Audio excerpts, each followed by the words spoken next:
yeah, yeah, yeah. Don't know, it's a vibe. Don't know, it's a vibe. Don't know, yeah.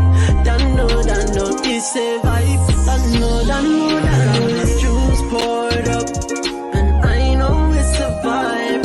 Like rolling with a man, I'm a vibe. Said I need more drink inside of me, like bring more cup. Cause right now it's a vibe. Don't know, yeah, yeah, yeah. Don't know, yeah. Don't know, yeah, yeah, yeah. Don't know, it's a vibe. Don't know, it's a vibe. Don't know, yeah. Don't know, it's a vibe. Big up football fans, near and far. It's episode 4 of the Say It With Chess show, and I've got 2 completely special guests. I've got my bro Onome in the building and my brother from another mother, Northside, in the house. First and foremost, Onome, how you doing, my bro? Welcome to the show. It's debut. Thank you. He said, I'm good, man. I think I ate a bit too much. I'm a bit full, man. It's been yummy and plantain and everything. It's just, you know, that was there. It's just so nice. You can't stop. And then you realize, shit, my belly's getting too full. I think you feel like that when, especially when you're sitting near the top. It's that easy. It's a Man City thing where you guys just keep eating food because you guys think it's already in the bag. But yeah, I understand the thing. As for me, I'm fasting right now. I'm fasting here because I'm pretty pissed off with what I'm seeing with my club. Northside, what are you saying, my bro? Welcome, bro.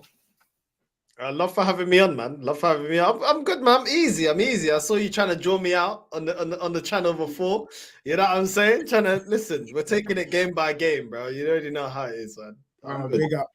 And look, big up to everyone in the chat, footy chats, AFC always, Mustafa, Arsenal, Manic, all the posse in the building, the assembled here today. Everyone who's going to be joining in now and later. Look, just to bring you, man, up to speed with how we do the Say It With Chest. Obviously, you're only invited on the show if your team is fighting for a title challenge.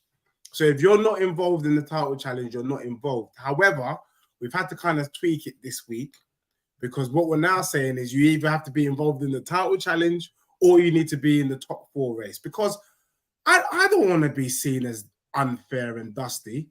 I've not spoken to a Manchester United fan on this channel for the longest time. In fact, I've only spoken to a Man U fan, Traps and Cass, once. And I said, nah, let me not be so bad, man. So I've invited Traps tonight, so hopefully Traps will come through and we'll talk about it. But on the matter, I think we need to start with Arsenal. I was on Northside show earlier, and I don't need to say this, but please make sure you go to my brother's page. He shows me so much love. So please show my bro love. He needs to get to 15,000 by the weekend. 15,000 subscribers by this weekend. So put careers, caramba, smash the like, smash the notification, do your thing. But on the man, should Arsenal fans be shaking their bum violently? Because I'm not going to lie to you, I'm starting to feel a little bit sick. Yeah, Arsenal playing some sexy football. As a Man City fan, are you worried?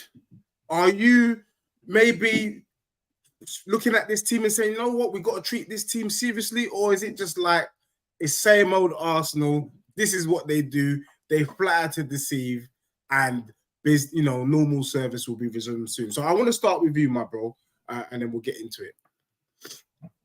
I don't really care about them, to be fair. I'm not worried about them. It's Liverpool that I'm worried about. If Liverpool is a point above me, I'm worried. If Liverpool is in and around me, I'm worried. You need to understand, when you get nightmares, when you've had nightmares for time, and it's the same dream every time, you see Mo Salah running it, it's the same dream every time, chase you down. The final day of that season, you're going to be worried about that kind of team. I'm not worried about Arsenal. Like last season, obviously, we won the game 3 games. We won the league 3 games spare. Do you know what I mean? So they didn't really push us to the end, despite what during the season felt like. You know what I mean? But I always say it's a marathon and not a sprint. So despite whatever you're doing and stuff, it doesn't really matter. It's when you get to the end and at the finish line. I mean, there's pacemakers for a reason. I mean, pacemakers don't get medals. You know what I'm saying? So, you know, pacemakers do what they do, and then they fall aside for the real people to do whatever they need to do. I'm not really worried about them too tough until they come and make a big statement to me. Because last season I said the same thing on Tony's show a lot, and you know that. Come and beat us twice, and then we'll talk. And then you can come talk to me. Arsenal fans will say they've already beaten you, and That's calm. It's an irrelevant game for me. Beating Liverpool 3-1, who you guys are scared of, and also beating West Ham 6-0 and Burnley 5-0. That is, I'm not, look, I got a semi-play this kind of mediator role, which is very odd for me because it looks like I'm back in Arsenal when I'm not. But in a sense, though, I have to be real. That's pace settings football we're seeing from Arsenal, I lie. Like, what they've done in the last 3 games, you can't really turn your nose up at it too tough, to be honest. Yeah, it's part of the marathon that they're running, but I'm not really bothered about what they've done the last 3 games or whatnot. Like, at the end of the season, we're going to actually see what the gap is, what the space is, and all that. Come to the Etihad, come open your chest, and come talk to us. You know what I mean? Because it's a year and 2 months, and we ain't lost there. A year and 2 months. So you want to win that title, like Pep said himself, you want to win the Champions League, you got to beat Real Madrid. It used to be Barcelona before you got to beat Real Madrid. You want to win this title, come beat us. Come talk to us. Come talk to us. I love it because this is saying with chess, and I need chess to be shown. Northside, I know you two probably you're just meeting for the first time, and I know I've seen his shows. I've watched a couple of his shows. Northside is not one to shake his bum violently for his club. In fact, he's the opposite. But hearing this from a City fan, Northside, are you in agreement with Onome, or are you slightly thinking like man's chest is a little bit too hard tonight? No, I hear it. It's completely reasonable for him to say that. Completely reasonable for him to say that because last season was 93% top of the league, isn't it? But we didn't get over the line. And the question mark with this manager is still about getting over the line. It's not just about applying pressure. And I get why he has a respect for Liverpool because Liverpool, I think there was 2 seasons where City won the league by a point to Liverpool. They pushed them literally all the way. And they were relentless. And yes, they had to fall off when they had to rebuild the midfield and everything. But literally from last season, rebuild the midfield. Yeah, a lot of Arsenal fans would have said, it will take time if we're rebuilding our midfield. And they're back in the race this season, whether you put them as favourites or not. You can never undermine. This is the thing with Arsenal fans, yeah? They talk about, it's a new season. The players have got more experience of putting the pressure on. But these 2 teams have experienced players that know how to get it over the line and have managers that know how to get it over the line and know how to grind out results. And you can't undermine that. And that's something that we don't have. We don't have it in the manager and we don't have it in the players. Even if you're probably looking at our most decorated player, what is probably Rice, but that competition, that's in Europe. You know what I mean? It's a different competition. So nobody's actually got it over the line and has that kind of experience. You could put Zinchenko and you could put Jesus, but these men weren't pivotal. You know what I mean? For Man City. Yeah. You know what I mean? These men weren't the guys that they were relying on to carry the team. These were players that would come in and play a couple of games without. Yeah. So this is the thing. When he's talking like that, he's talking facts. He's talking facts. The only thing I would... Sorry to cut you, my bro, and big up to Traps for joining. Traps, we're going to have our moment as well on this show tonight. It's going to be fire. But I was listening still. The only thing I would say, though, is football, as much as, Man City got... Because I hate hearing Man City's got the pedigree and Liverpool and rare. There are seasons where the unknown can happen. It's not always black and white. There are sometimes in the Premier... Look at Manchester United, for example, yeah? Just a week ago, I wouldn't have had Traps on the show. And today he's on the show. Yeah, but we haven't capitalized. United come out of nowhere. Do you get what I'm talking about? Hold on. Wait. What did they fuck me for? It wasn't even coming. You know what? Sorry, Trap. I wasn't even coming for man. I was just saying that, the unexpected can happen. And it's not even a dig at Man U. It's just one of them ones. So, because for me, I'm saying that there's going to be more twists and turns. That means there's more twists and turns with City, more twists and turns with Liverpool, more twists and turns with Arsenal. So I'm not prepared to sit here and just think it's a three Yeah, but horse what's race. that based I off, think, Deji? What's that based off? Because Man City, yeah, they got rid of Mahrez and they got rid of Gundo, yeah.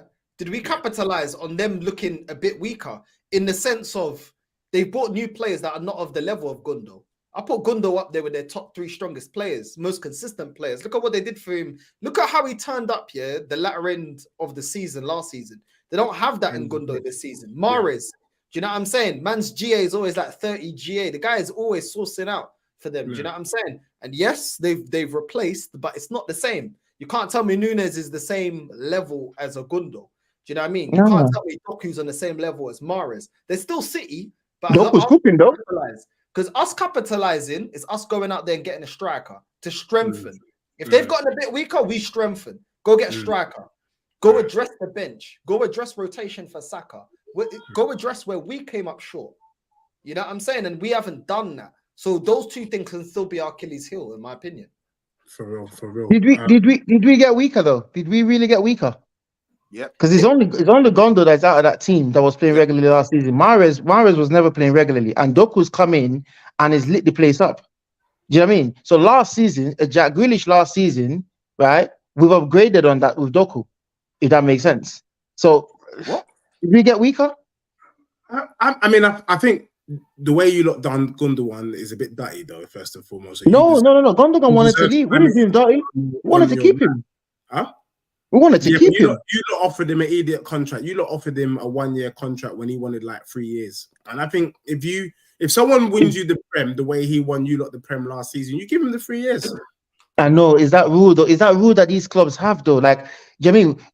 It's like when they have that rule, if they now do it for a special player, everybody's now looking at that going like, "Well, you think he's special and I'm not special. We're both in the same team." So they kind of have to either stick to the rule or not have the rule at all, kind of thing. Most clubs do it, the over 30 thing. I would have said, listen, keep him for another 2. Give him the 2 years deal I want, because obviously at the end now we gave Kyle Walker that 2-year deal, because at that time now it's like, whoa, we've lost Gondo and Mahrez, and Mahrez came out of the blue. 1 minute it was like, what, Mahrez? And I could understand it. 30-year-old Saudi Arabia calling, well, you go. Do you know what I mean? But after that now it's like 2 more players about to leave. Like Bernardo is always leaving every summer, anyway. You know what I mean? But like you can't lose another 2 out of that now. So that's why they fought so hard to keep Kyle Walker and Bernardo Silva. Fair.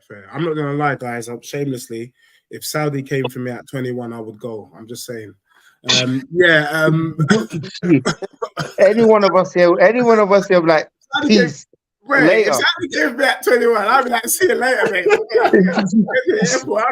All of this people with their chests, I want to stay here. I want to stay. You get yourself injured. Me, I'm off the side in the sun. I don't give a damn. And the thing is, football will do that to you. Get yourself injured or get yourself in a situation, and you find yourself with no club and no contract. It's never loyal, bro. It's never loyal. So loyal. Now, Deji saying that because he got 6 kids. See, I don't have 6 kids, so I'm calm with the money I'm getting in the Prem. When you got 6 kids, you gotta take that moolah. I need that P, man. I need to survive out here. You get the nice long grey hairs. But look, real quick though, before we bring in my bro Traps. Traps, you can chime in on this. Problem, I zoned out from when man talked about Jack Grealish and Doku, blood. Go on. You want to talk about that? What did you say about? What did you say? Did you say Doku was an upgrade, blood?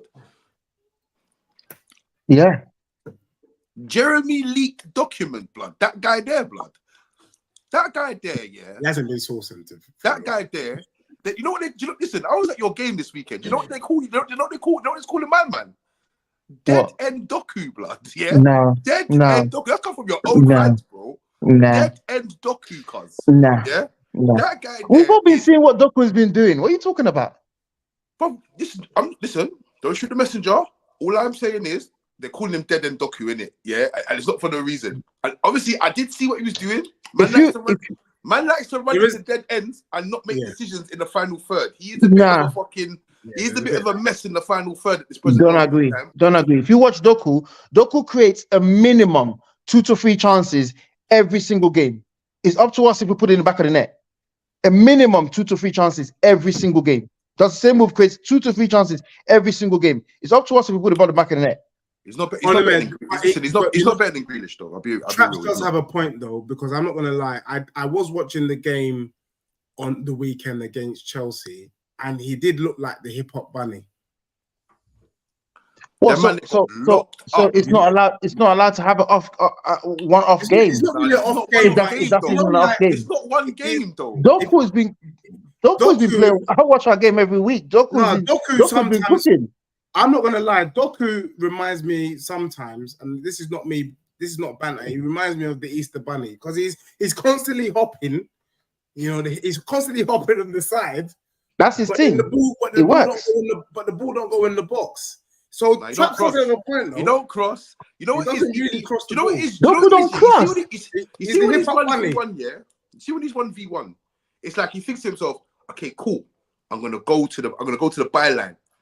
And then as he goes to the byline, it's like thinking, "Oh, should I do that?"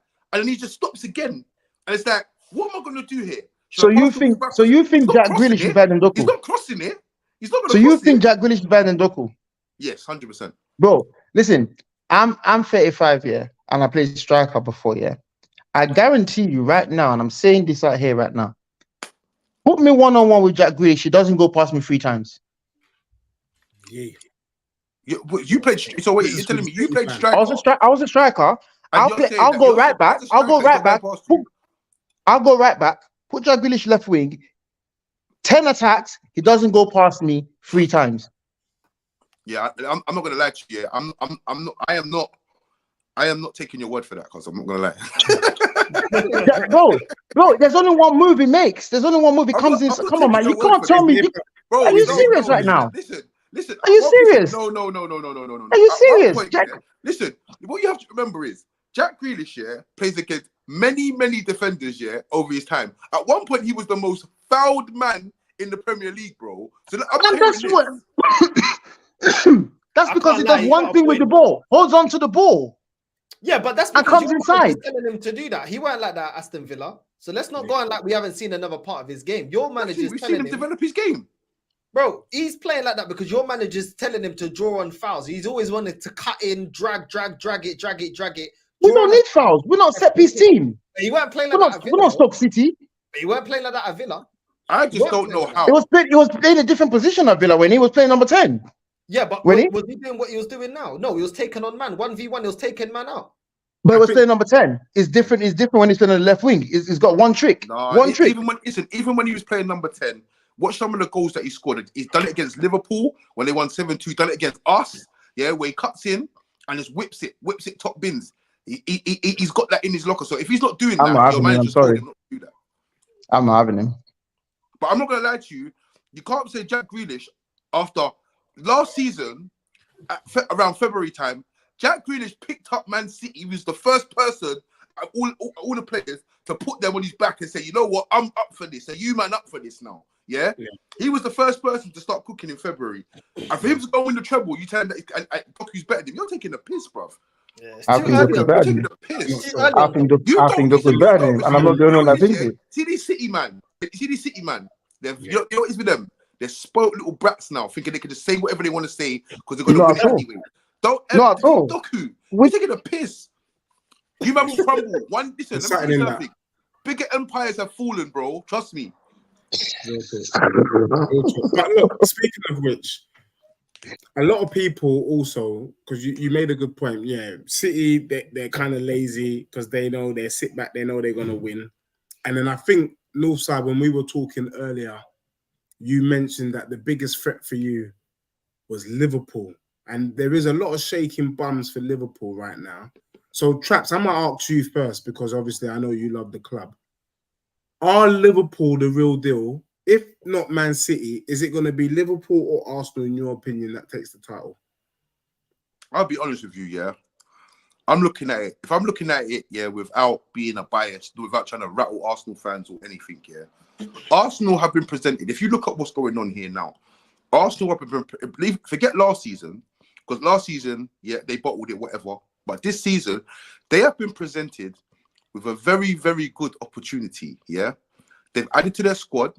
I don't think they've added the right tools that they should have added, but nevertheless, they're slapping up teams 4, 5, 6 nils and whatnot. So at this present moment in time, I feel that if Arsenal want to go toe to toe with them, Arsenal have got every chance of winning it this season.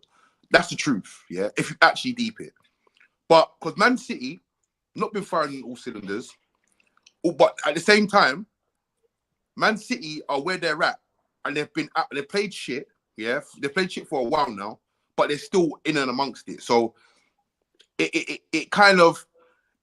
If we're going off what we're thinking, yeah, Arsenal usually bottle it, and City usually turn up. So we're just banking on them kind of things, you know what I mean? And City, Liverpool pushed them to the last day, but they'll fall away, probably lose on a point. That's what we're thinking. But in reality, right now, I think Arsenal play the best football at the three of them, for one. Jeez. I do. I think Arsenal play the best football at the three of them at this present moment in time. And I just think Arsenal have gone through the season. And Jesus, me personally, I don't rate Jesus at all. I think Jesus is a fucking farce. I think Jesus, yeah. Now he's been out the team. They're slapping up teams left, right, and centre. I think he's detrimental. Listen, he plays a certain way, and he's useful in certain games. But I think as a star man, I don't think he's that guy. But Arsenal have done well to get where they've got because they haven't had many injuries. Obviously, Liverpool now I think they lost a couple of man. They lost the goalkeeper, Jota, and someone else. So I think at this present moment in time, I think it's even. I think as it stands right now, Arsenal. I think Arsenal are the ones that have it in their hands right now. That's what I think. Northside, I mean, it must be nice for you right now because obviously you're hearing all rival fans just speaking, waxing lyrical about your club. Obviously, you're not going to get carried away. But are you going to allow yourself to just admit that maybe what Traps is saying, you're the best team in the league at the moment? Listen, it's all irrelevant if we don't get over the line, isn't it? So no, it's facts. It's facts. It is what it is, it's man. Facts, That's isn't what I'm saying. Like, remember when these men were twerking? Well, we're top at Christmas. Cala boca, so filo da puta. I don't care about we're top at Christmas. You know what I'm saying? I want to be top at May and finish top in May. You know what I mean? So, listen, I get it. Yeah, you can't take nothing away from Arsenal in the way we've been dealing with teams in the last 3 games. You can't take nothing away, but at the same time, I just can't get. I can't get too excited, bro. I can't get too excited. Remember, we bottled an 8-point cushion last season, and the things that I wanted to be addressed ain't been addressed. So how am I gonna get gassed? You know what I'm saying? A lot of Arsenal fans look at 93% top. I look at what was that missing? What was that missing 7%, bro?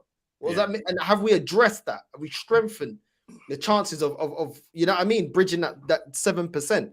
Everything that we're doing right now is what I knew we could be doing. We could have been doing this at the start of the season. So, yeah, man. Listen, it is what it is, man. At the end of the day, like, I just don't see it, bro. So Northside is not moved. Traps is. When I say this, yeah, I'm not saying that I feel like. I just think that right now, the way Arsenal are playing, yeah, the way their squad is, with the team that they've got, with the things that they've found out about their team, their players, and their team, like the likes of Zinchenko and these men that they signed for to be because they're leaders or whatever they've done. Yeah, I just think that if they don't mount a serious challenge or they end up falling off this season, I think it's a bottle, man. It's a big bottle this season. I think it's worse than last season, to be honest. It will be worse. It will be worse than last season because they had plenty of time to kick on. Last season, they had the excuse of we went from 5th to top of the league and then we bottled it. Maybe they weren't quite ready. There is no excuse this year because they are ready. They had the experience of the previous season. All they had to do was learn from that and kick on. But we know that they didn't do anything in the January transfer window. That's why I can never shake my bum for Arsenal because I'm thinking these men aren't serious. I don't think they should have though. I don't think. When you look at the January transfer window, you can think like, okay, they needed to buy a striker. That's standard. But they need to listen. They need to listen. My thing from them was that this season they did not need. Obviously, I don't follow Arsenal like that, yeah. But from what I've been told by the fans is that there was no chance of them keeping Xhaka for another year. There was no chance of that. Yeah. I said you should have tried to hang on to him, make him run his contract out because at the end of the day, he loves the club. And if he had to play for another year, I reckon he would do it. He would have done it. But I think spending the £65 million on Havertz and trying to make it work that's a problem. Yeah, they should have used that money to go and buy themselves a striker, or saved it till January and said, you know what, all right, cool, we can go and get Tony.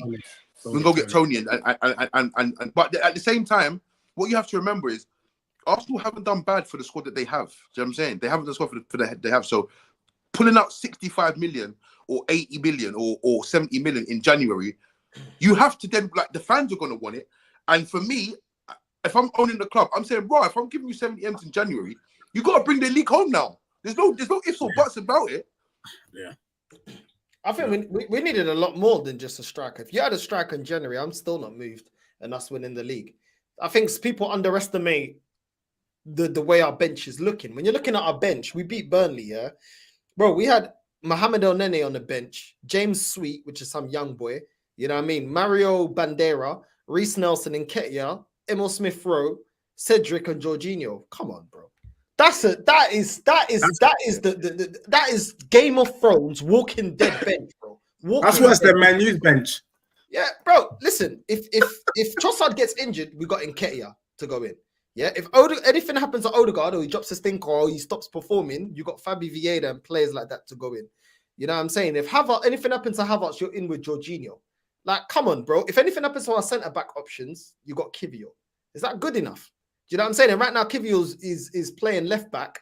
You know what I'm saying? And then we've got Zinchenko to go in there. That's a liability. If anything happens to Saka, you got Reece Nelson. Look at the drop-off in options. If anything happens to Rice right now, you got El Nene. We need, not only to pick up maximum points, we can't allow any of our starting 11 to drop off in level or get injured.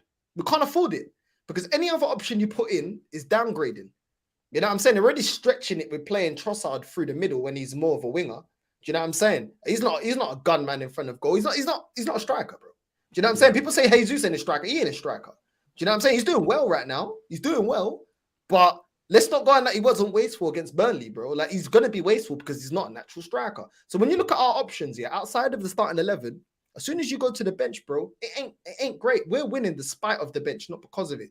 The bench ain't adding nothing. Even when we're packing out these teams, when El Nene's coming on, Nketiah's coming on, he ain't affecting the game. These ESR's coming off the bench, he ain't affecting the game.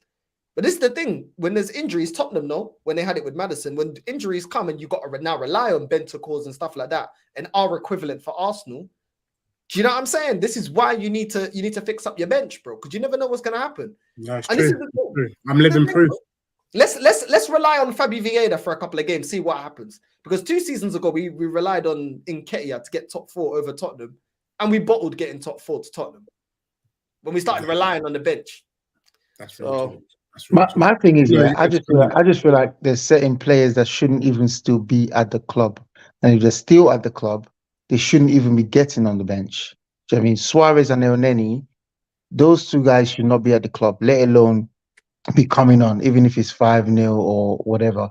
Like, get some youngsters on that bench, and when you go up to 4-0s and 5-0s, put some youngsters in. Start bridging the gap of the first team. The last graduate to graduate from Arsenal's academy was Bukayo Saka. Do you know what I mean? There's no levels behind him. There's no one coming through or whatnot. When you look at City, for example, you got Phil Foden sets, you got Oscar Bob sets, you got you got levels underneath. You even got Hamilton and these youngsters now even, do you know what I mean, potentially still coming through, and lows that have been sold. You got McAtee down at Sheffield United, getting valuable experience, fighting relegation and still doing well, scoring goals. But Arsenal ain't got that. I mean, what happened at Arsenal that people missed is when they got rid of the first team players, they replaced them with what was the sort of the squad players, which is the Bukayos and the youngsters there, Emil Smith-Rowe. So when you now replenish the squad with that, you've got to replace that as well. They never replaced that.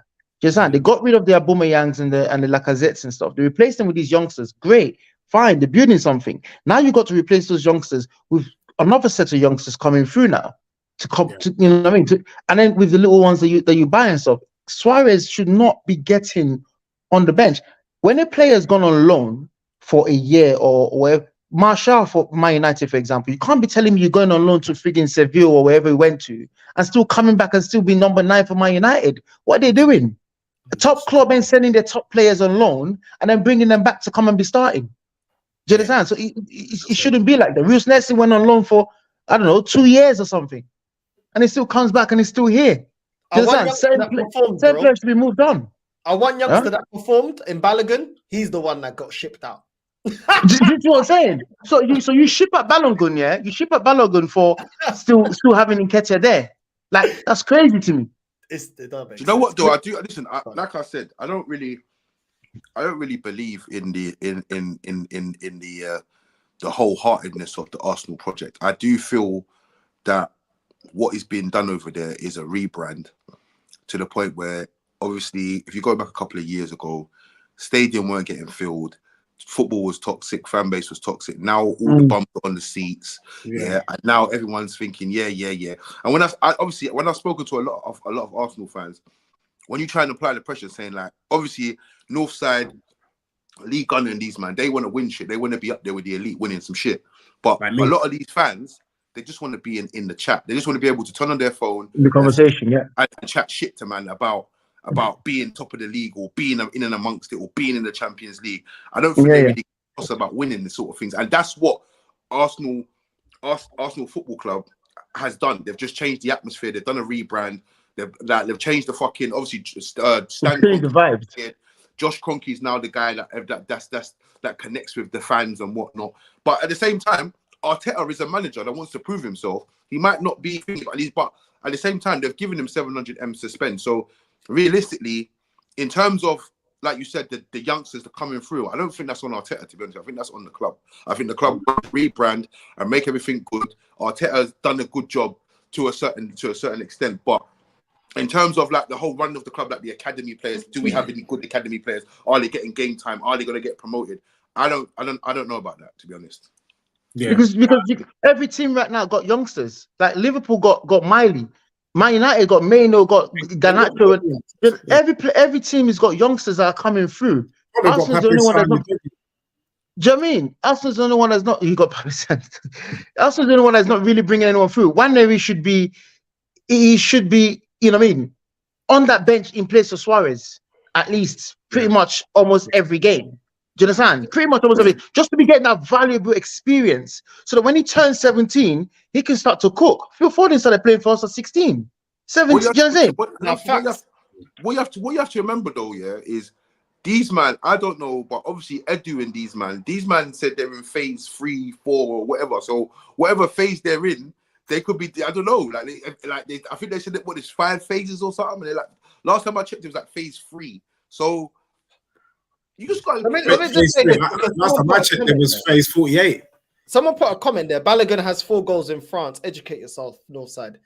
Last season, when he was on loan, 37 appearances, 21 goals, and 3 assists. Well, how about he could have kicked on from there? To be fair, that is enough to keep that. Listen, if you score that on loan, that is enough to keep you in the club. Especially you've gone on loan. You've gone on loan to do something. And at least ahead of Nketiah. He deserved the run in the team. Nketiah went into the championship. Yeah, well, I think it was with Leeds or something. Man got dropped, bro. That man got dropped. You know what I'm saying? Come on, bro. This guy's. You go on loan to get sharp and stuff. He's gone on loan. He's got 21 goals. Come back in pre-season. Put your arm around him and say, you know what? I'll use you this season. It gives him confidence. Yeah. Do you know what I mean? Because he's coming back to his parent club and he's thinking, I've done well. Do you know what I mean? I should be coming there with, a little bit of chest to say, okay, I'm ready. Do you understand? But it comes back and it's like not even being seen. You know how a player feels when that happens to them? Do you know what I mean? Not even being seen. You know what it is as well? Do you know what it is as well? It's tough to come back from loan, yeah, after scoring 20 plus goals and to be told that you're going somewhere else or you're being sold or you're not getting an opportunity. It is tough to take, isn't it, at the end of the day? Yeah. So if he goes and scores 4 goals or whatever he scored this season, like him coming to Arsenal, wanting to play for Arsenal and then getting sold for whatever reason, it will knock his confidence, to be honest. It would knock his confidence, but also I think it speaks to why I think Arsenal won't win the league this year. When the going gets tough and they need to make the tough decisions, they never make it. Last season, they had an opportunity to sort out and buy the right players. And that's the point that Lee Gunner and Northside is saying. Like, these men don't seize the day. Carp DM seize the day. And Arsenal's just don't do it. Because for me, Balogun should be coming in, especially when you know that Nketiah and Jesus are they're not going to score 20 goals plus. Does it hurt? He's already your player. He's not costing you any more money, is he? He's already your player. Give him a run in the team and see what one. And the only reason why I think Arsenal don't do it is because I think deep down the Arsenal board and maybe even some of the Arsenal fan base, they don't really want it. That's the truth. Like sometimes they're not ruthless enough. They're not ruthless enough. Arsenal fans are shaking their bum. They're red, this and that. Why are you chatting about Champions League? Why are you chatting about the Prem? I chat about them two competitions because I'm ambitious. I want my club to win the big boy trophies. But your club is not doing the right thing, and you're shaking your bum, and you're content with what you've got. And then there's only a few voices who are saying, "No, how can we be content?" For me, the fact that Arsenal didn't bring in anything in the January transfer window told me that they're not serious. In fact, I would go as far as to say that you, man, are worse than Tottenham. No, I'm not writing off Arsenal because I'm not writing them off, man. Because look, I'm writing them off. But you can say whatever you want to say. Like in my mind is telling me, same as you, Arsenal. I've just got this gene. North London, you man as well. You've just got this gene where when they go and get tough, these man don't do that. The man don't want to do the job. They don't want to get it over the line. They just want to be in and amongst it for a bit and then fade into the darkness when it's the business end. But for this season, because like I said, if you look at the state of this league, because everyone goes like the Premier League is the best league ever. Look at the state of this league. We have lost 9 games. Yeah, 9 games. We have been in our positive goal difference since yesterday for the first time this season. Yeah. But we are 13 points off the top of the league. Yeah. It's we've won 5 games in a row, 5 horrible games in a row, and now we're back in the top 4 race. The league fucking stinks, bruv. So but maybe the league doesn't. I see it different though. You see the league is stinking. I'm saying maybe the league is more competitive because actually because more teams compete each other. That's why you're not fully out of the mix. No, Deji. This Man United team, yeah, under Oli was a better team. He had better players in the team, yeah. At this time, yeah, we would be 20 points behind City right now. 20, without a fact, if not more, between 20 and 25, yeah. When Liverpool won the league, we was at 30 behind them, yeah. So this season, to be 13 points, bro, the league is shit, bro. I'm telling you now, the league's shit. So I don't think it's out of Arsenal's reach this season. I don't think it's going to be a thing where, obviously, people think like City might go on a run based off history. Arsenal will bottle it based off history. Liverpool will not quite get there based off history. But right now, when you're looking at the league and these men are going toe to toe and whatnot, because that's what I'm saying, Arsenal are winning fucking games. Like, imagine that. Man City and Chelsea drew this week. Arsenal smacked up Burnley 5-0, whatever it was. Yeah. They're going to beat Brentford tomorrow. They're above Arsenal. The league's shit, bruv. Like, I'm telling you, the league is fucking shit. So all of this stuff, I'm telling you now, look, the league, the stand of the league is not good, man. Trust me. This season. I hear what you're saying. And look, I think we move on to the next segment, actually, which is I wanted to find out from these man their thoughts around Tottenham, United, and Aston Villa, because obviously I think there's two leagues at the moment. There's obviously the Arsenal, Liverpool, Man City league, and we know Liverpool are fighting for the title. And then there is the next in line, the next to the throne, the princes or the princesses in Spurs, Aston Villa, and United.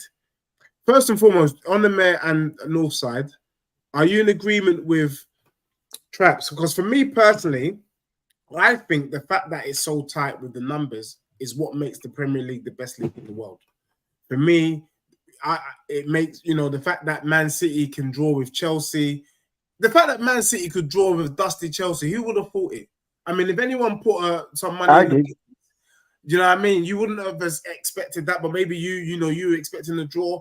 I'm thinking that's the beauty of the game. Who would have thought that Man U would close the gap on Spurs? I didn't see it coming. So are you in agreement that the league is dusty, like Traps is saying?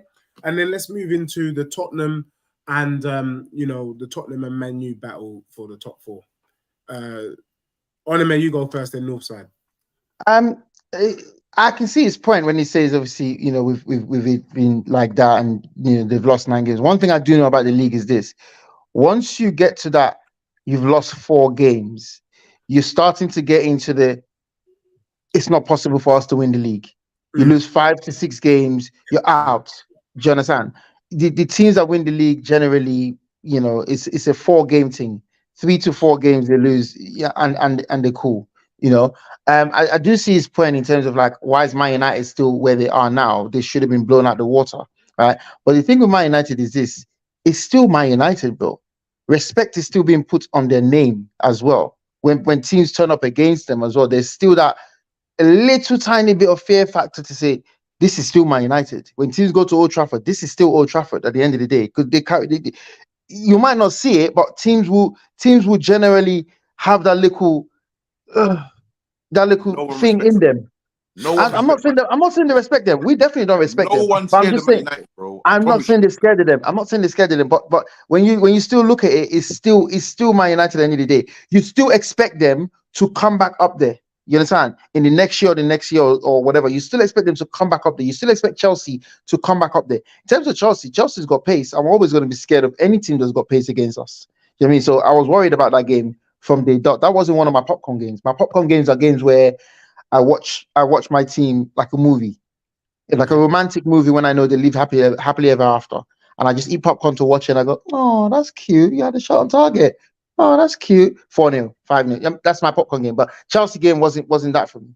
In terms of United and Tottenham, I can see Tottenham finishing in the top 4, to be honest. Thank you. I can see Tottenham finishing in the top 4 just because of the way they're attacking play and stuff, to be honest. I can see them finishing in the top 4 above Villa. Yeah. Above Villa. It doesn't look like that in the minute, but I at the end of the season, I think Tottenham are going to finish above Villa. But when you talk about strikers and Villa to start with, why is Ollie Watkins still at Villa with them numbers? So Arsenal looking for a striker. Arsenal talking about a striker. You don't have to look too far. You don't have to look too far sometimes. He would actually do well at Arsenal, That is a good shout. I think he would. I'm not sure Northside is happy with that level of striker, but I think he'll do well for Arsenal. They're not happy with that level of striker. Northside, you're not happy with that level of striker? Bro, look at Northside's face. You look like he's happy, bro. He's not happy with that striker, bro. There's no way he's happy with that striker, bro. He wants Haaland's twin. He wants Haaland's twin. He wants Haaland's twin. Bro, I don't give a what's this stat right now? He's got 13 goals. He's got 13 goals, 10 assists, yeah? Bro, at the end of the day, yeah, that to me is looking the same level as Lacazette and Jesus, bro. You know what I'm saying? They'd be getting around that amount of strikers. I do think he's a good striker. I'm not saying he's a bum. I need somebody that's gonna certify me 20 goals. Now, there ain't many world-class strikers that I think that Arsenal would get. But Ivan Toney, bro, I feel like he's got all the attributes, bro, in a better team to perform and score them goals, bro. The same way I said about Maddison. When Maddison made the jump up to go from Leicester to Tottenham, that is a better side currently. You know what I mean? He'd be sourcing. You know what I mean? I see the ability in the player. I think Watkins would be good. I just don't see him the same level as Toney. I put Toney above him. I can't lie to you. You know what I mean? For me, I don't like Tony's attitude, though. Huh? I don't like Tony's attitude, to be honest with you. Well, what's his attitude? I think he thinks he's better than what he is, though. I like that, bro. I like that. No, it's not even about that. I don't like his attitude. This new generation of I'm just happy that someone put in the chat. Oh, but why keep Balogun and Nketiah was happy to be the side man? I don't like that, bro. I like the cockiness. I like players because the thing is, yeah, he plays like he's got something to prove. I like that, bro. You have to have. What do you think of his comment? You have to be a bit arrogant. You have to be a bit. But the thing is, I get that. That's fine. For Brentford, bro. That's fine. I get that. That's fine. What do you think of his comment when Thomas Frank said, "Oh yeah, Tony will be sold this season," and he come out and say, "Well, that's the manager saying he doesn't want me." We all know that's not what the manager's saying. Well, I don't like that comment. I don't like that. Yeah, but you know what? That's shit. Do you know what I feel like? Yeah, I feel like people do not understand Ivan Toney's humor. You know, because you see when that girl, they took that video of that girl and he said, "Yeah, Brentford is shit." He was like, "Brentford is shit." Like, yeah, whatever, we're shit. Bye. Like. That's his humor. People think he's actually being serious. That is his humor. Like that's how he rolls. Like possibly. I just like his temperament in front of goal, man. Like he's ice cold. The range of different goals that he can score as well. Like he's just a big game player, bro. And he's got that kind of charisma to go with it. And I think that if he was elevated to a bigger club with a better team, you'll see way more from this guy. This guy's a baller, bro. But for some reason, he's just not flavor of the month. Kind of reminds me of Tomori. You know what I mean? There's some of these English guys, Yeah. you know what I'm saying, where it's like, oh, they're not flavor of the Okay. month. But then you Yeah, look at it's not stylish or it just looks normal, innit? Like I know what you mean. I know what you mean. bro, You like know. even for England, bro, like the person that should be taking over from Harry Kane in England as a striker is Tony, bro. It's Tony. Right now he's the one. Right now he's the one You know on what I'm form. saying? Everybody else is falling off. But Everyone else nobody is gives falling him, off. bro. No one gives him the respect. Because Ivan Tony's at Brentford. It's like, bro, bro? When you see the ability of the player, bro, I'm telling you, he is a baller. He can take free kicks, man. Can do, but do you know what I like about a striker? Just somebody that when they're in the box, they're just cool, calm, collected, bro. Do you know what I'm saying, bro? He can bang it outside of the box, inside the box, doesn't care, bro. Do you know what I'm saying? And that, bro. Would you take him over Osimhen? Huh? Nah. You take Osimhen all day long, yeah? No. He can go You Chelsea, take Tony? Tottenham, he can go there. I don't rate him, bro. 100 mil for him. He's stinky, bro. Nah, sorry, he ain't good enough, bro. People are telling me, I think the Nigerians are telling me, but the work rate. I saw him against my country, Angola. No, but I think the system they had him playing was horrible. I think the AFCON didn't give. I'm not gonna lie to you. Yeah. I fancy that. Paul Napoli is a madman. No, Forest over Osimhen. I'm not even gonna lie, bro. Awani. I fancy he's cold. He's cold. Even Boniface at Leverkusen is a monster, mate. He's hard. But look, Northside, quickly before I forget, Man United or Spurs to finish fourth? Man United or Tottenham to come fourth? Yeah, because Aston Villa ain't in it, to be honest with you. I mean, Aston Villa are, I don't know. They're good pacemakers for fourth. Aston Villa is a nuisance for me. They're just a nuisance. They're like in the way. You know that like in the line, that person that just keeps tugging on your back or they're pacemaker. They're pacemaker. Yeah, get them out my face, man. Aston Villa, man. I can't wait for them to just move out and then let the two big duns go toe to toe. But in that, what are you saying? Two big duns, yeah. I think you're dismissing them a little bit, you know, because you man ain't got much of a bench. Neither do they. Do you know what I'm saying? They've got a more proven manager than you lot have. Villa are dead food, bro.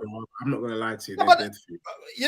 Let's make the comparison. Let's talk. You man got that John Johnson, yeah. You know what I mean? To come off the bench.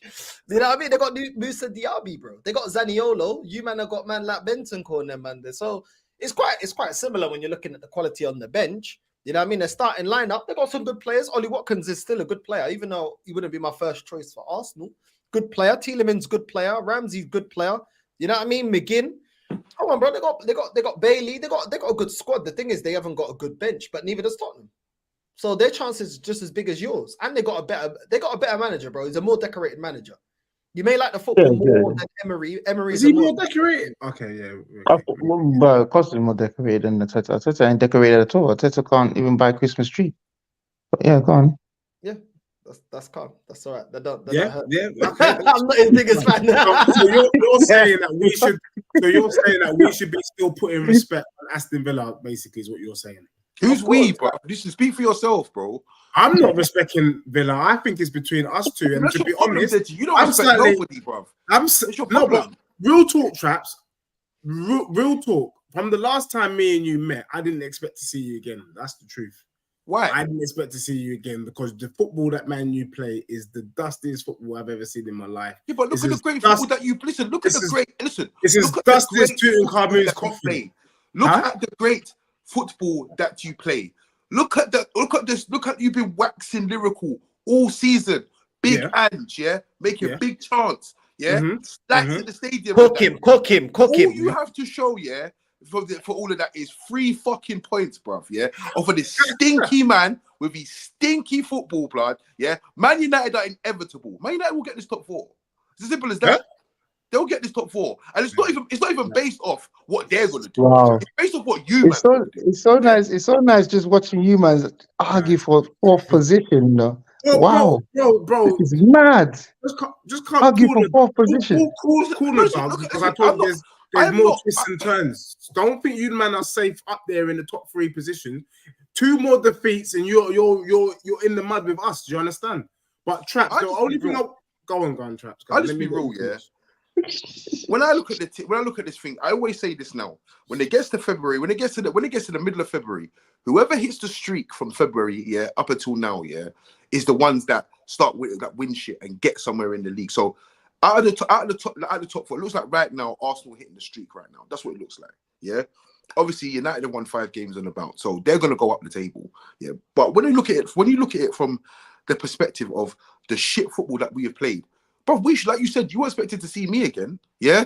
You were expected to see me again, but here we are. So you understand what your manager's doing and understand what we're doing. You know what I'm saying? Like, we are inevitable. We'll play the shittest football and get. I don't think Man United deserve top 4. I want Man United to get what they deserve this season, because this is the problem. Like, this is the problem with fans. Fans will sit there and think, "Oh, we're gonna get top 4. Tottenham are gonna bottle it. Villa are gonna bottle it, and we're just gonna scumbag our way to the Champions League again." Yeah. No, get what you deserve. If you play like a Europa League team, you play in Europa. Yeah. So at least then you know that this is the level of your team, and you know your expectations next season are going to be way less. But the truth is, I know how you man roll, and I know how Villa and these man roll. Man United will scumbag their way to the top 4, and I don't think they deserve it. Don't get me wrong, but they will do it. If Man United scumbag their way to the top 4, I think that's me done. You know. It's a possibility. It's a possibility, bro. Like I said to you, it's the name. Is that Man United name? Is that Man United name? Like they'll eventually just crawl away. Let me tell you why that's me done. Because that's why I like Traps. That's my bro right there. Me and Traps, we've been going like this. This is my bro. We got each other's back. Obviously, when you got to say it with chest, it can go left. But Man United were lucky against Luton on the weekend, and they were lucky against Aston Villa. And for me, that's just not sustainable. Like, sooner or later, you can't scumbag your way from now to the end of the season. Football will prevail. If football doesn't prevail, it's playing the high line sustainable. It's playing the high line sustainable. It's not sustainable. With the right players, it is. Playing high line, bro. Have you seen the way you've won your last couple of matches, bro? It's all been by 1-0s, bro. You've been conceding bare, bro. I told you earlier, Northside, that the part of the reason why we're conceding. Look, I don't know why you, man. Look, Onome, you said you play striker, so you understand what I'm saying there. Not just with football's not just about the players; it's also about the music. You know, if you're from Cape Verde or from Angola, you know what I'm saying. You know, will be using your hips. Do you get what I'm saying? You need the rhythm. Man City's got the rhythm, and what Traps is talking about with Arsenal is Traps is talking about the rhythm. Right now, Manchester United is actually playing football to a beat. The beat is just very dusty, but they are playing to a beat. Now, what I'm trying to say is that once Tottenham get their beat, who's going to stop Tottenham? No one's going to stop Tottenham. I've said it again last week. Tottenham's first 11. Anyone can stop Tottenham, man. Tottenham concede a lot of chances, man. They concede a lot of chances. Should I be real with you? I remember I was sitting in a hotel, yeah, and we was watching U-Man against Crystal Palace at Selhurst Park. U-Man won 1-0. You didn't even have a shot on target. It was an own goal. Yeah. From then, I knew that you, man, are going. It's not going to be a foregone conclusion like that. You, man, have got lucky. I'm telling you things like. Let me tell you why he's going to get it over the line.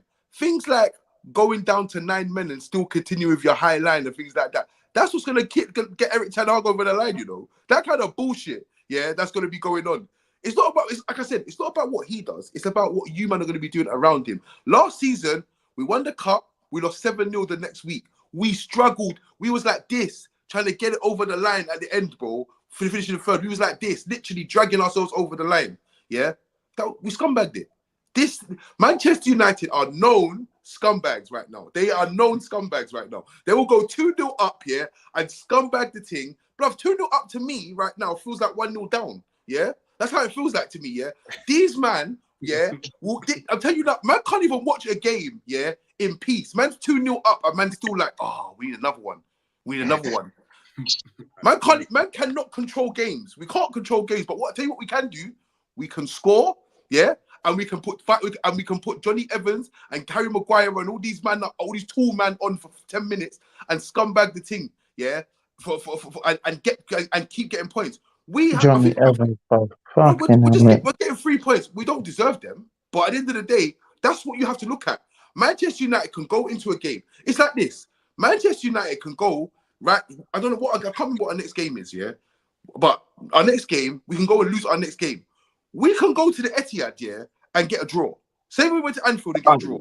Of course, that derby there, that derby is we just wouldn't deserve it. We weird, won't bro. deserve it. But listen, when I say a draw, it will be a 1-1 draw. Yeah, we'll have 2 shots on target, and we conceded 25 shots. That's the kind of scumbags that we are right now. So, And also, what do you do to stop that? You can't stop it. You're talking about your fullbacks, yeah? You man allowed Brighton to put 4 past you, yeah? And you had Porro and Udogie. Yeah, but we didn't have Romero and Van der Ven. So what's the difference? They don't defend on set pieces anyway. You can still play the high line. No, but we played Emerson Royale and Ben Davies centre back. Bro, you keep doing this to me, and I keep saying to you, if you had Zinchenko and Ben White at centre back, would you man be where you are in the league? You wouldn't be where you are. Bro, in your last game, you had both your centre backs, bro. Where were they for the header? Where were they for the first goal against Wolves? Where were they for the second goal? Yeah, but bro, but the reason why we struggled is because Pedro Neto was running that Ben. Bro, I can run that. Okay, Ben but Davies, they don't. But you're not relying on your fullbacks. But where are your centre backs for? Because you're also conceding from set pieces. So where are they for set pieces? Yeah. Man,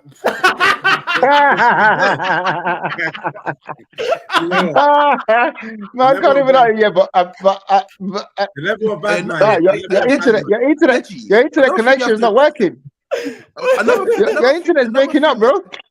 Another thing you have to remember, yeah, about this guy as well, this Ten Hag brother as well, yeah. Last season, yeah, Rashford's 30 goals is what got him got the glaze on him. You know what I'm saying? Where everyone started believing that this guy was the truth. Yeah. And right now, Rasmus Højlund, yeah, is coming into form. Like he's doing his thing right now. Yeah.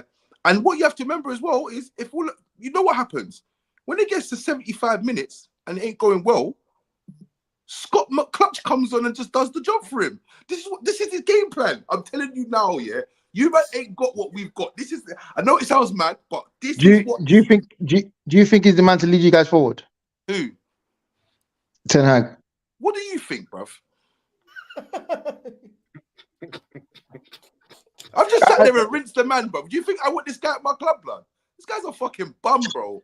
Like he's an absolute bum, bro. Like this guy. Let me tell you what. Who would you get? What people told me. Yeah, people told me about. Trust the process. Like he's done this. No, bro. The way you manage my club and the things that you say in press conference, you are fucking tapped, bro. Get the fuck out of my club. You don't know what you're fucking doing. You should be man. How can a man turn around and tell man, yeah, that he was brought in, yeah, he was brought. This is what he said when they're talking about young academy players getting promoted, like the likes of Garnacho and the likes of Kobe Mainoo. My man's turning around saying, "This is what I was brought in to do, brother." There's been academy graduates in our team for 85 fucking years, blood. Yeah, on straight. You wasn't brought into that because if you was brought in to do all of this with these young boys, why are they giving you 400 million to do what did you do with it? There's a system at Man United. They always bring through academy players. Forget that, man. Man brought in Onana and thinks, man. I'm gonna tell you this now. I will never forgive him for that. My man is in goal. Yeah, doing the bell. Anytime anyone shoots at him. Bellingham celebration. Anytime that he doesn't dive, he's just there with the Bellingham celebration. That goal Luton scored was exactly that celebration. That's what he does, bro. He's like this. He's like this. Onana tricked all of you with a Champions League blinder, Champions League final blinder. Made a couple of saves and they go, yeah, this is our keeper.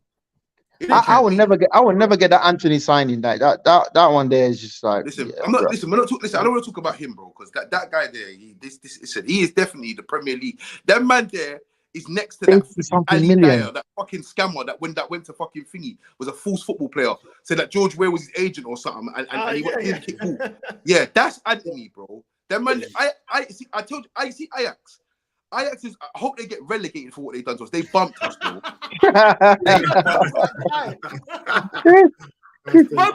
Mopai, how did you get relegated? Northside. Let me ask you a question here, because I've got one question to ask before we go, because we got to wrap up. But yeah, go on, ask him. Let me ask one question. In fact, let me ask you a question here. No, so let me ask you a question here. I've been asking this question in a couple of our shows, yeah. So Arsenal, where they are. Cool, no problem, right? You got man like Phil Foden, 16 trophies at his age, yeah. Bukayo Saka, right? Nice. 16 trophies, right? And two more this season guaranteed. So make that 18. But yeah, so my question is this year. Would you as Arsenal fans in 2 years' time, if you haven't brought in any major trophies, right? The Prem or the Champions League, if you haven't brought in any major trophies in 2 years' time, would you begrudge Bukayo Saka or Bukayo Saka? I'll take your main star. Would you begrudge him for him saying, you know what, I want to go win some trophies. See you later, because the club is not really investing in the kind of players to come for him to join him to take the club to the next level. Would you guys be angry at him? Would you guys be angry at him for saying, you know what, I want to leave, I want to go and win trophies? Because it's a short career at the end of the day. He'll be 24, 25. It's a short career. He needs to rack up some trophies, right? He needs to take that picture at the end of his career where every man take with trophies surrounding them, innit? He can't just be walking in there with just finish his career with just one FA Cup. Would you begrudge him as an Arsenal fan? No, the same way I didn't begrudge Sol Campbell coming to a bigger club to win trophies when he made his move. That's right, yeah. But no, did you begrudge Van Persie though? No, man took it back there. The thing is, no. Let's keep it real. Let's keep it real. Yeah, you can't. I didn't feel any way about Van Persie leaving. Just obviously it stung because it's to Man United and growing up we were rivals. Yeah, the same way I'm sure he would have felt stung about Sol Campbell. Yeah.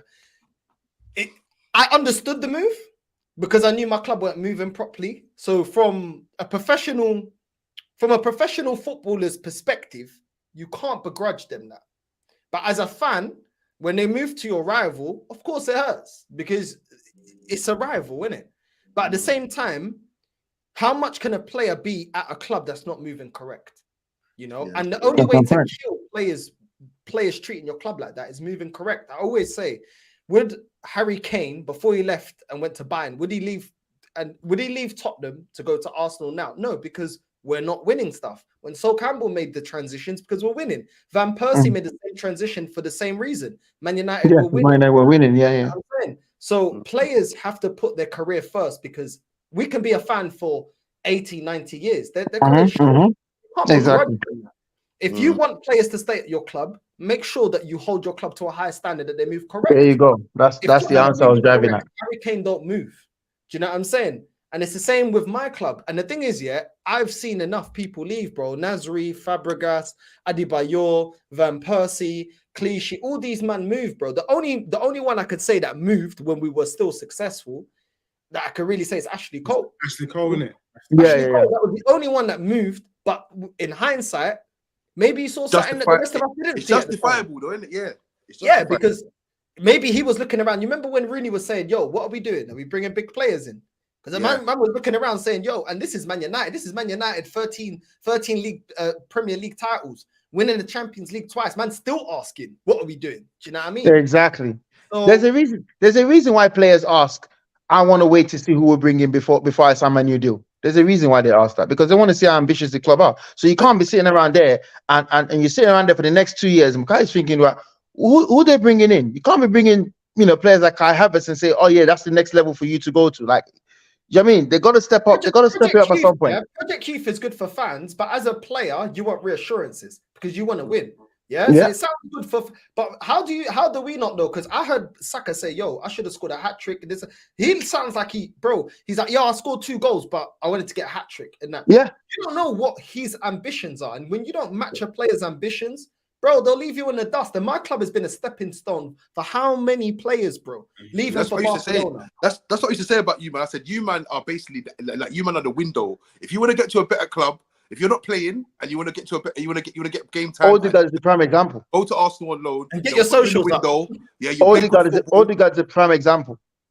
But you know what? Yeah, see this Foden thing. Yeah, see this Foden thing. You need to stop with this Foden thing and all these trophies and that, because Foden, has been there for God knows how long. Yeah, he's won 16 trophies, granted. Yeah, but my man still doesn't even have a fucking position, blood. Let's be honest about it. Yeah, he ain't nailed down no position in there. So I know. Let's not do all of this. Yeah, let's not do all of this. Yeah, let's not do all of this about Foden. I'm not being disingenuous. If I was at Man City, I'd have 16 trophies, and I won't even have come on the pitch. But like, Scott Carson has got 16 trophies. Are you mad? Scott Carson? But Foden plays. Let me tell you Foden plays week in, week out. Foden plays. How dumb that changing room is, yeah? Do you know how dumb that changing room? That Scott Carson has got is a treble winner. These men say, yeah, he's an important part of the fucking team. So don't fucking tell me about that stupid changing room, bro. When this man will just say any old shit, yeah? Phil Foden, yeah, has failed to nail down a space in that team, in their position. City don't play with players nailing down the space, though. What? No, but City don't play with players nailing on the space. City don't play with players nailing on a particular position. That front line is very fluid. Not really. Barring 3 or 4 players. Barring 3 or 4 players, people don't have positions. Haaland is the striker, yes, and he will remain to be the striker. De Bruyne plays his position, yeah. Of course. Rodri, that's it. Don't talk about the defense, though. So if you can't rock with them, man, don't be rocking your chains out with your 16 chains on, talking like you're that guy. Because you're moving like he is that guy. Ryan Brewster, rude boy. That's what you are. You're Ryan Brewster in the fucking Barbers, bro. You're the Champions League chain. No, he's that guy. He's not Listen, that guy. The people you mentioned. Until we can nail down, a spot in that team. But you can't. Nobody nails on the spot. Bernardo Silva. What position is Bernardo Silva? What position does he play? Listen, Bernardo Silva is a fucking... What position does he play? Tell me. He's a winger for me. Bernardo Silva. He's not a winger. But listen, he's not a winger. Listen, man cannot be coming with this Phil Foden thing. I'm sorry. Talk about Bernardo Silva because them man are serious. Yeah. Okay. But Phil Foden for me,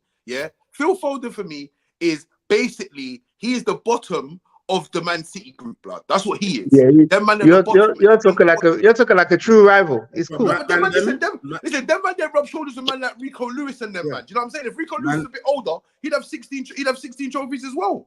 He's got 3 and counting.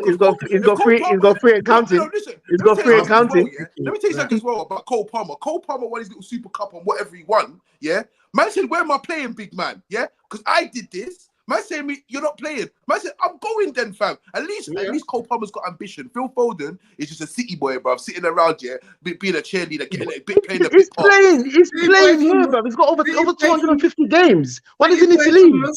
He's from Northside. Over how many years? He's got over 250 games. Why does he need to leave? He's 23 years old. He's 23.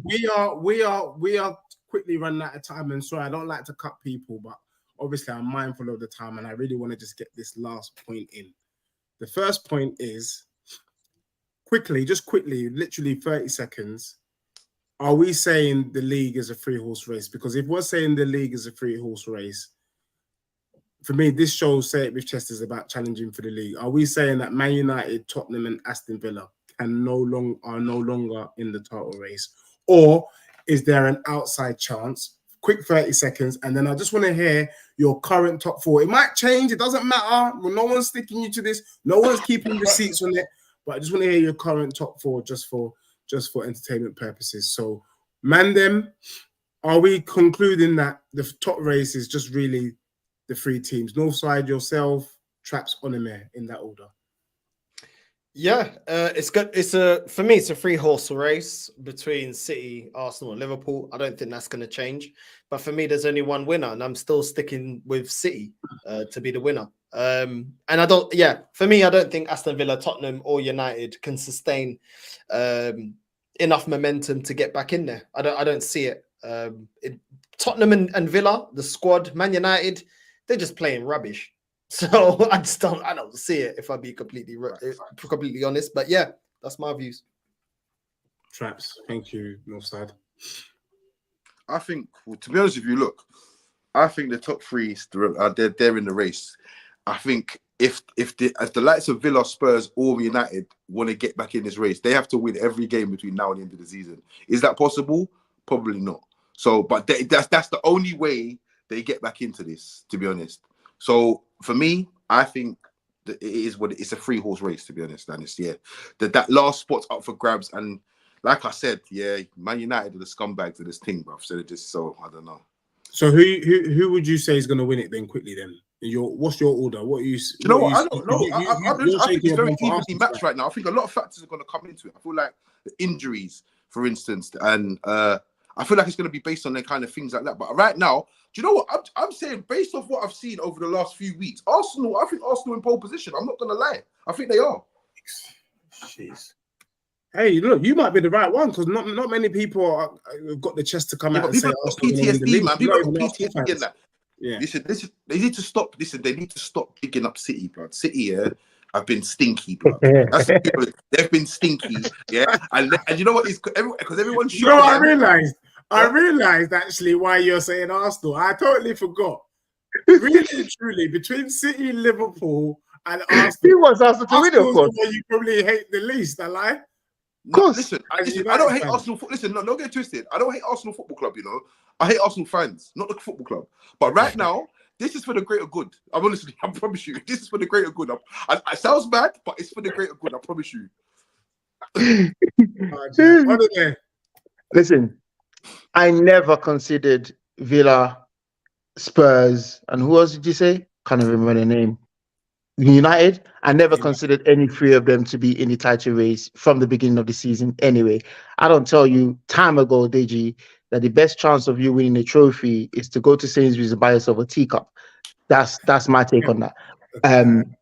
That's my take on that. In terms of where we are right now, I said it before, and people were calling me crazy when I said it. It was like, "Oh, why do you want that? Surely you want Arsenal to win so that they can close the gap."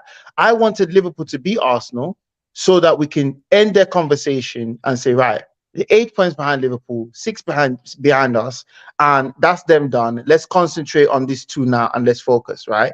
Mm-hmm. Liverpool have let them back in the door now, and now they got chest, and now they're obviously performing. They've taken that performance and that result, and they come. So you have to put them in the title race now. You have to put them in contention there. For me, they still need to come to Etihad and beat us. It depends on where the points are. If we're still above them, or if if it's close or whatever. But that for me, that's the game. That's the result there.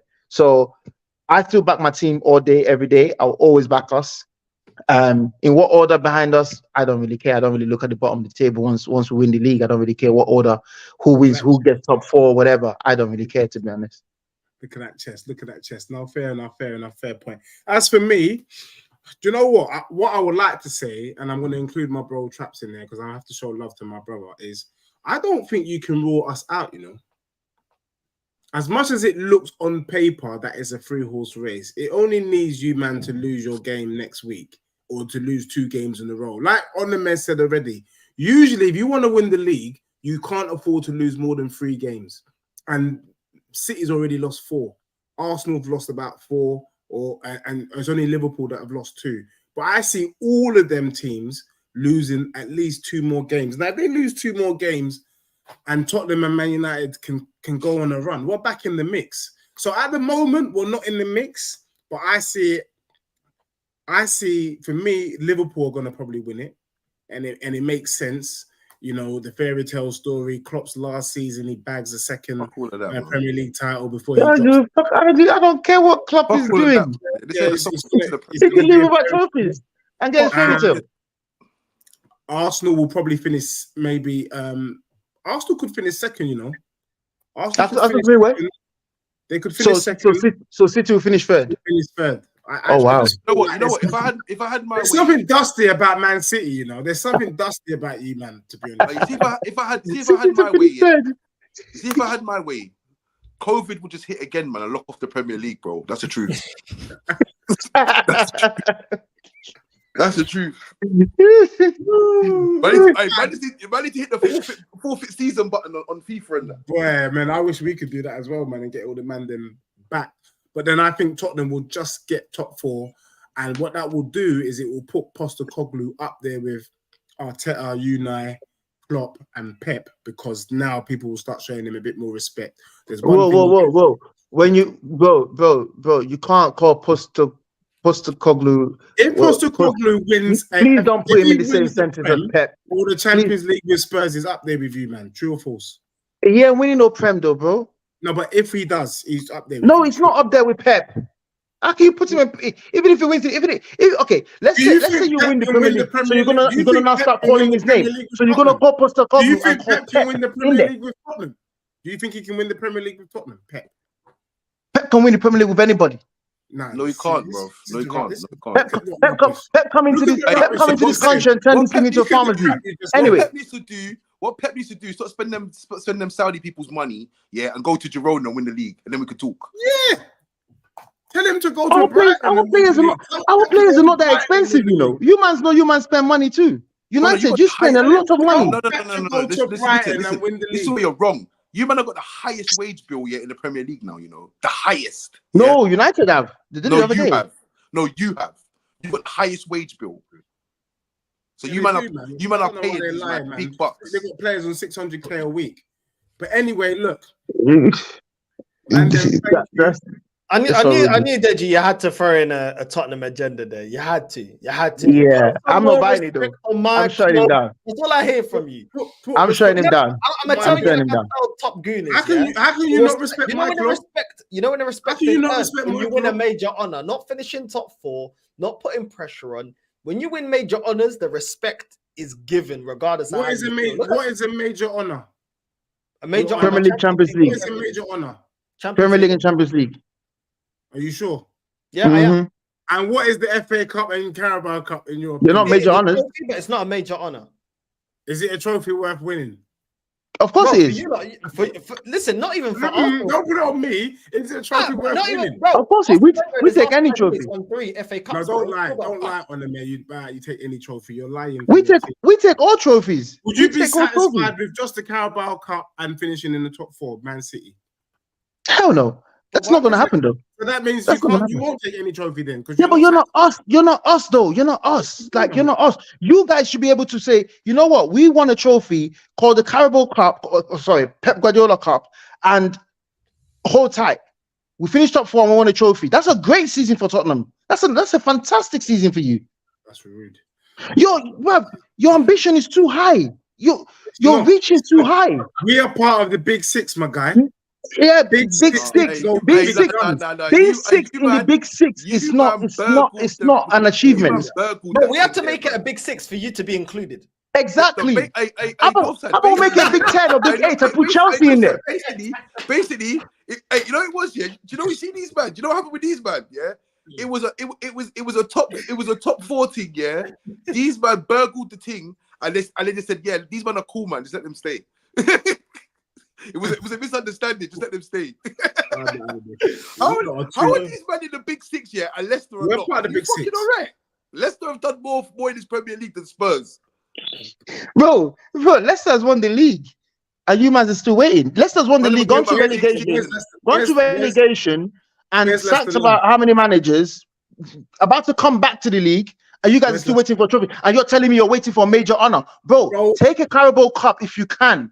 Listen, any competition that City is not in, fight for it as hard as possible because you got a chance then. Listen, I can't lie, yeah. Your best era in the Premier League, yeah, is basically applying the pressure on what Arteta is doing right now. And I deem that not good enough. That's your best. That's our best currently, but we're moving on. That's our best currently. That's our best currently. We're moving on. So wait, Deji. So you're telling me, yeah, if say come next season, for example, and someone says, crystal ball, tell me what Tottenham did this season. And they offered you and they said, Rod, Deji, right here, pick this box. Tottenham win the Carabao Cup and they finish top 4. Or Deji, no, they competed for major trophies. Which one would you pick? Carabao Cup and finished top 4. Or no, Deji, they competed for the major trophies on the other side. Carabao Cup and top 4, I would take that, but only because, let me tell you why. There you go, then. No, listen. I am falling on me accepting that is me falling for peer pressure. I'm just going to be real with you. I'm falling for peer pressure. You're going to blame someone else. That's the answer I'm supposed to with your chest, man. That's the answer I'm supposed to give. But really and truly, if you ask me, this guy? I'd rather finish 6th with the Carabao Cup or finish 2nd in the Prem. I'd rather finish 2nd in the Prem. Yeah, of course. That's finish 6th with Cup. He said, listen, with your condition, Hold on. with your condition, take 6th in the Carabao Cup, bro. Did you say you would rather finish second than a Carabao Cup and finish in top 4? No, I said I'd rather finish second than win a Carabao Cup and top 6. But hold on. No. You said 6. You said 6 in Carabao Cup. You see the Carabao Cup that lives forever. You see this top. We got in the top 2. Nobody remembers that shit. Hey, listen, Deji, you know this year. You finished second bare times. Yeah. Harry Kane has scored 300 goals plus for you, man. Not one of them meant shit to nobody, blood. Exactly. I won a trophy.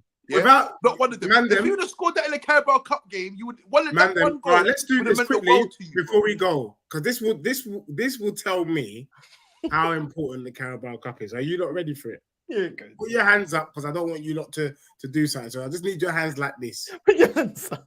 Just do this. I need all of you to do this, because I know you man are quick on the Google.com. You get me? I know you man are quick on the Google. No, I'm not trusting you. Who won the Carabao Cup 3 years ago, and who won it 5 years? If you can name it, then it's an important trophy. If you can't name it, then it's as dusty as I thought it was. Who won the Carabao Cup 3 years ago, and who won it 5 3 years ago was City. 3 years ago was Liverpool. 5 years ago was City. No, Liverpool was 2 years ago. It's City and City. City and City, yeah? Yeah. Look, Traps says City and City. Onome City and City. Northside. I don't remember. I said, oh! You can't remember. Hold on. But I did say it. You see, every time you lot finish second, yeah?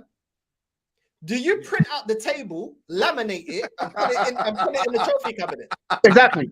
Because I tell you what, you see that dusty Carabao, that still goes in the trophy cabinet.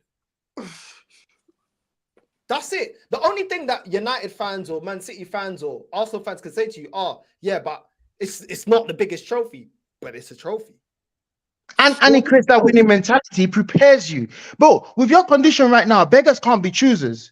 Do you understand? You must are begging right now. You can't be choosers. So you listen, if they give you 6, yeah, and the Carabao Cup, bro, hold that, Hold that. Bro, hold it tight.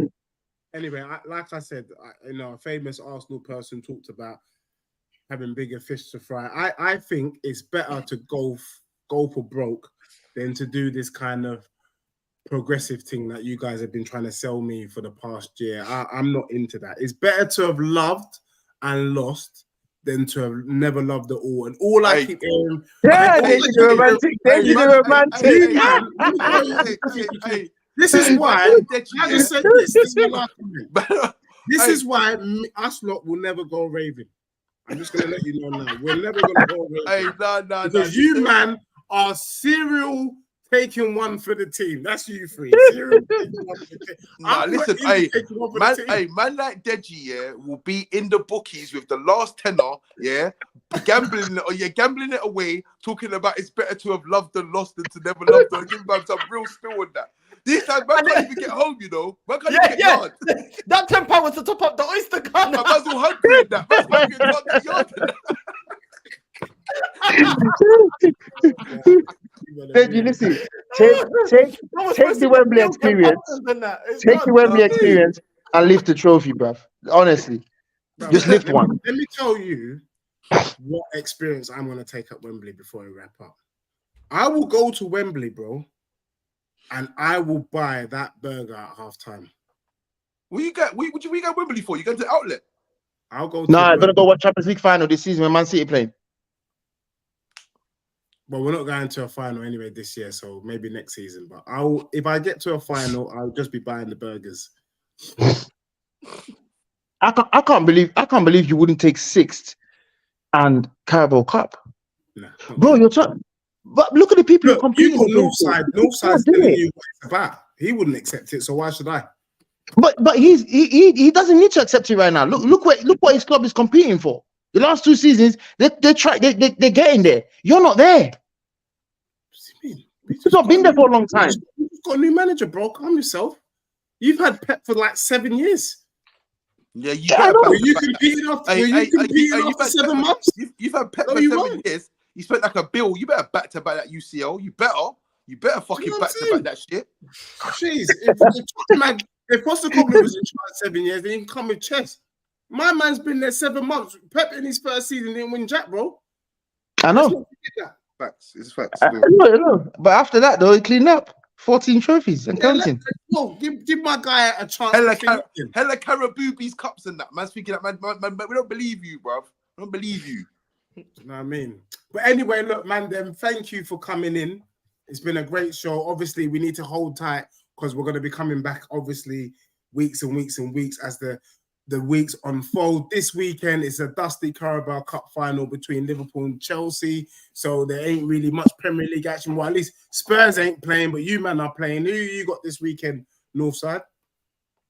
Who we got?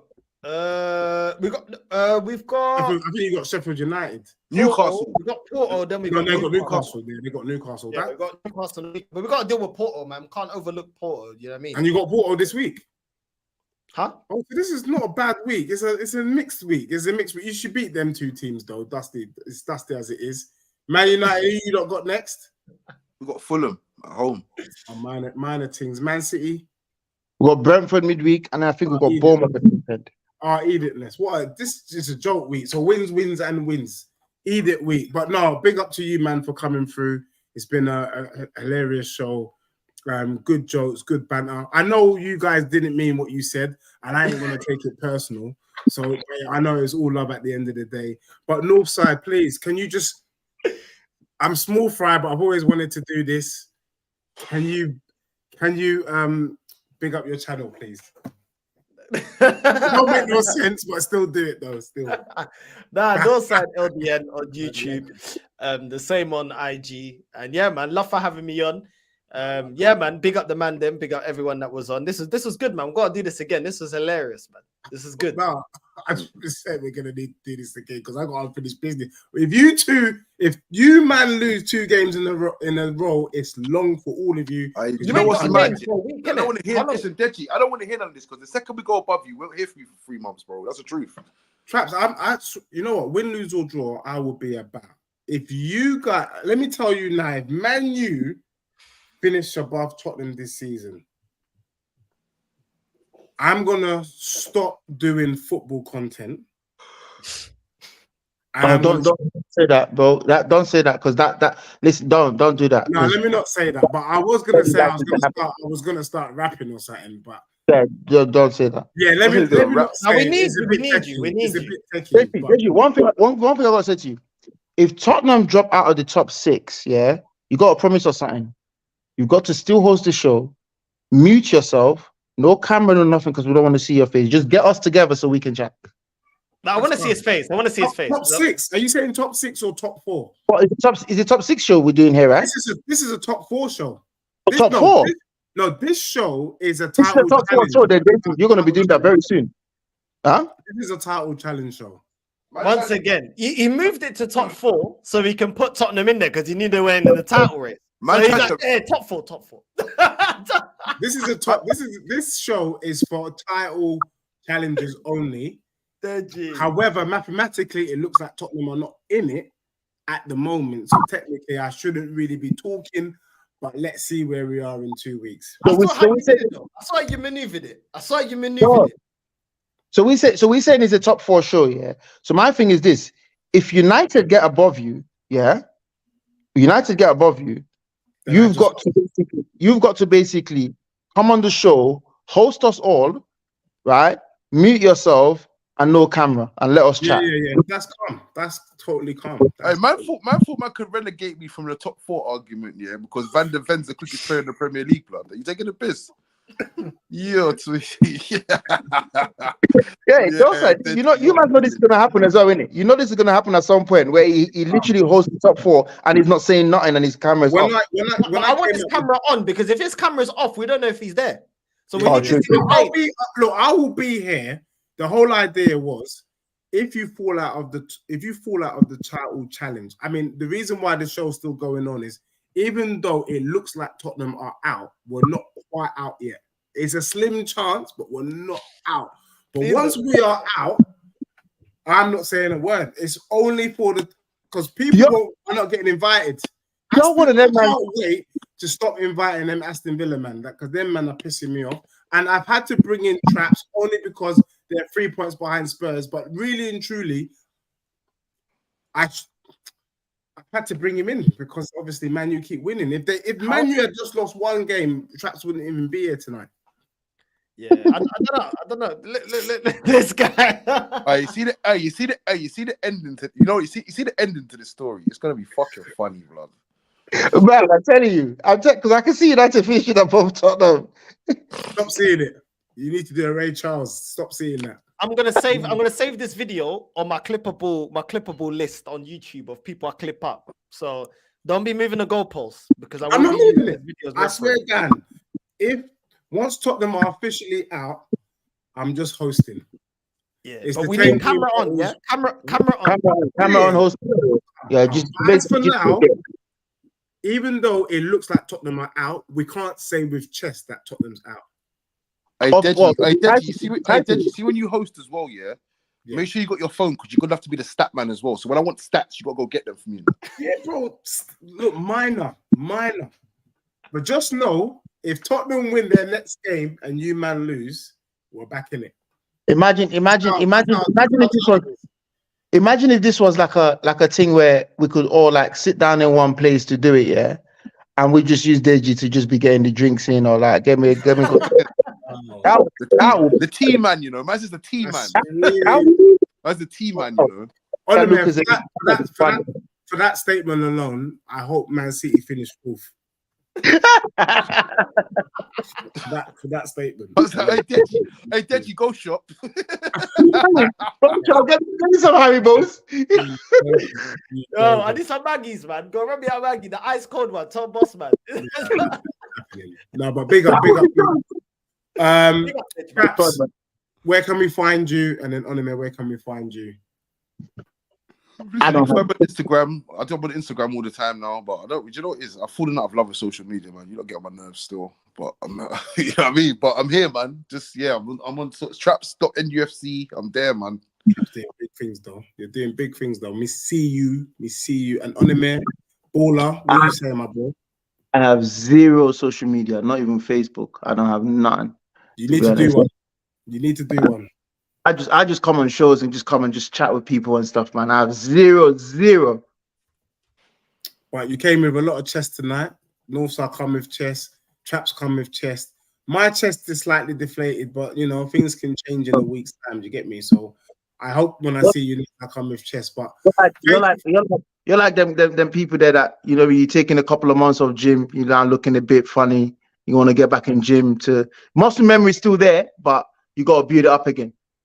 Yeah, I think that is the case. And speaking of gym, I think I might have to go tomorrow just to get that muscle memory back and make sure that when I see you guys live and direct, that I can be picking you up with one arm, that kind of thing.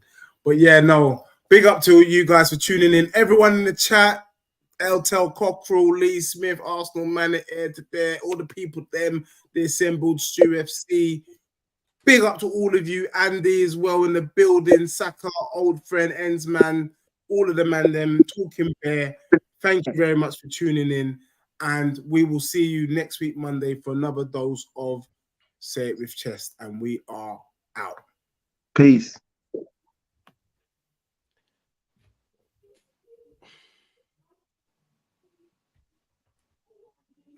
End stream. Minor things.